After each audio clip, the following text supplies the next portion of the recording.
आज क्रिकेटले संसारका मानिसहरूको मन जित्न सफल भएको छ। जो क्रिकेट खेलाडी सर्वोत्कृष्ट हुन सक्यो, हरेक मान्छेको मनको स्कन्दमा छाउन सफल भएको छ। तसर्थ क्रिकेटले आज विश्व बजार लिन सफल भएको छ।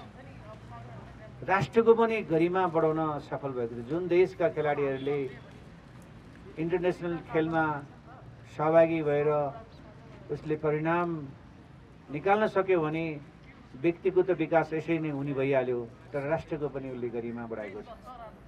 र आज नेपालमा पनि क्रिकेटको मोह बढेर गइरहेको छ र टोखा नगरपालिकाले पनि यो क्रिकेटलाई अत्यन्त उच्च प्राथमिकता साथ अगाडि बढाउनुपर्छ र विभिन्न खेलका विधाहरूलाई पनि अत्यन्त प्राथमिकता साथ अगाडि बढाउनुपर्छ भन्ने सन्दर्भ जोडेर टोखा नगरपालिकाले खेल क्षेत्रमा आफूलाई उपस्थित गराउन कोसिस गरिरहेको छ। तथापि पूर्ण हुन सकेको छैन, किनभने हामी अहिले जिरो व्यवस्थापनबाट सुरुवात गरेको टोखा नगरपालिका भौतिक विकास लगायत सामाजिक विकास लगायत विभिन्न विकासका आयामहरूसँग जोड्नुपर्ने भएको हुनाले विकासको एक अंश खेल पनि हो।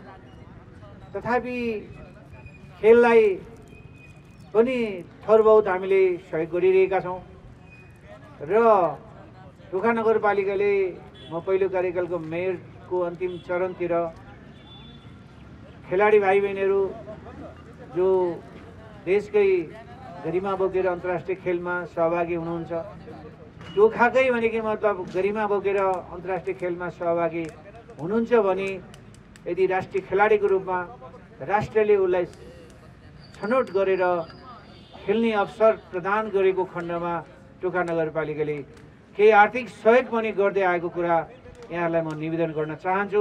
र साथसाथै टोखावासी क्रिकेटकै खेलमा होस् अथवा अन्य विधाको खेलमा यदि अन्तर्राष्ट्रिय खेलमा सहभागी हुने अवसर पायो, पैसै नभएको कारणले गर्दा खेलमा सहभागी हुन ऊ असमर्थ भयो भने त्यसको जिम्मेवारी टोखा नगरपालिका लिने नीतिगत घोषणा गरेको कुरा म यहाँहरूलाई निवेदन गर्न चाहन्छु।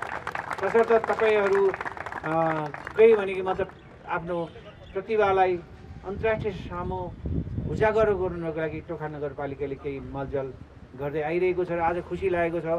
र आज विशेष गरी भर्खर चढ्दो उमेरका युवाहरू जो देशको भोलि तपाईँहरू कर्णधार, आजको पहरेदार तपाईँहरू नै हो देशको भोलि भनेको मतलब एउटा देश निर्माणको सम्भाग शक्ति होइन। र आफूलाई जे इच्छा लाग्यो, आफूलाई जे रुचि लाग्यो, आफूले त्यतातिर सहभागी हुन जरुरी छ होइन। तर सहभागी हुनु जरुरी त छ, तर उत्कृष्ट चाहिँ हुनु जरुरी छ। हामी भनेको मतलब तपाईँ यता पनि सहभागी भाग लिन्छौँ, उता पनि फुटबलमा पनि भाग लिएका छौँ, क्रिकेट पनि भाग लिएका छौँ, अनि त्यसपछि विभिन्न भनेको मतलब कराटेका विभिन्न आयामहरू छन् त्यसमा पनि भाग लिएका छौँ, अनि पढाइ पनि छिपछिपै गरेका छौँ। त्यसले व्यक्तिको विकास हुँदैन। तपाईँहरू जेमा रुचि हुनुहुन्छ त्यो रुचि अनुसार तपाईँहरू अगाडि बढ्नुपर्छ। क्रिकेटमै रुचि छ भने क्रिकेटै खेलेर आफ्नो पनि भनेको मतलब के अरे नेतृत्व विकास गर्ने र देशको भनेको माथि गरिमा बढाउने सक्यो भने साँच्चै नै ऊ सफलता हासिल गर्न सक्छ होइन। तसर्थ म तपाईँहरूको छनौट तपाईँहरूमै भने निर्भर रहने कुरा हो। तसर्थ तपाईँ विवेकशील हुनुहुन्छ, अत्यन्त बुझकड हुनुहुन्छ, देशको परिस्थिति अन्तर्राष्ट्रिय परिस्थिति यहाँहरूले बुझ्नुभएको छ, त्यस कारण यहाँहरूले पक्कै नै त्यसमा छनौट गर्नुहुनेछ भन्ने मैले विश्वास लिएको छु। र आज विशेष गरी यो टोखा नगरपालिकाभरिका जुन स्कुल स्तरीय क्रिकेट प्रतियोगिता गरेर साँच्चै नै टोखाको शान बढाउन सफल गराउनु भएको छ हाम्रा खुसी डङ्गोल र उहाँकै भनेको मतलब इनिसिएसनमा यो कार्यक्रम के अरे तयार भएको। त्यसकारण उहाँको अझ यो कार्यलाई भविष्यमा पनि उजागर गराउनको लागि उहाँका भनेको मतलब पाइलाहरू अगाडि बढोस् र त्यो प्रेरणा दिनको लागि सबैले ताली बजाएर उहाँलाई धन्यवाद दिनको लागि पनि म हार्दिक अनुरोध गर्न चाहन्छु। र नगरपालिकाको तर्फबाट आगामी दिनमा अझ यो वडामा भरिका स्कुलहरूको प्रतियोगिताको कार्यक्रम लन्च गर्नुहोस्, नगरपालिका सहयोग गर्न तयार छ भन्ने म यहाँ भनेको म त प्रतिबद्धता व्यक्त गर्दै यो कार्यक्रमको सफलताको शुभकामना व्यक्त गर्दै बिदा हुन्छु। धन्यवाद, नमस्कार।